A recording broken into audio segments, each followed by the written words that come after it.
М-сизе, М-бизе. Јаде станак, јаде бак.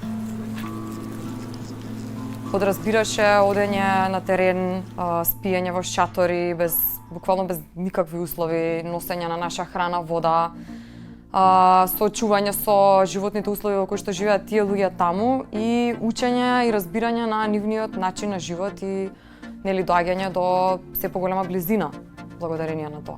Здраво, јас сум Тамара Котевска, фриленс документарист и моментално корежисер на документарниот филм Медена земја. За мене пред се представуваше една огромна животна школа, буквално.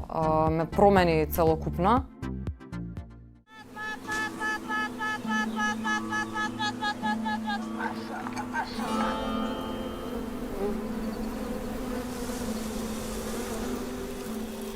На почетокот требаше да биде едно кратко видео. Така дојдовме до дупките во карпите, во кои што живеат дивите пчели, кои што очигледно беа правени од човечка рака и почнавме да го правиме истражувањето, чиви се тие и кој се занимава со тоа. И така дојдовме до Атиџе.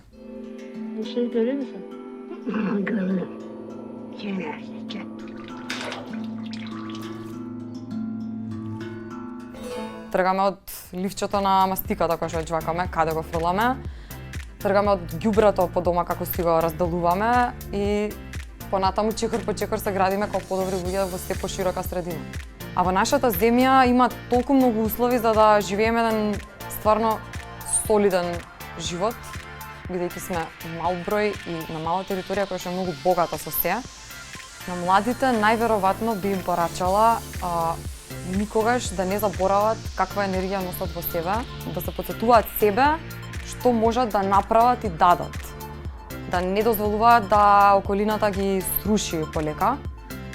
Во однос на институциите, бидејќи тие се создадени од индивидуалци, горе-долу истото би го порачала, бидејќи не смееме да фрлиме вината врз институција како некаква виша сила, кога таа е направена од индивидуални особи кои што мора да бидат свесни пред се сами за себе.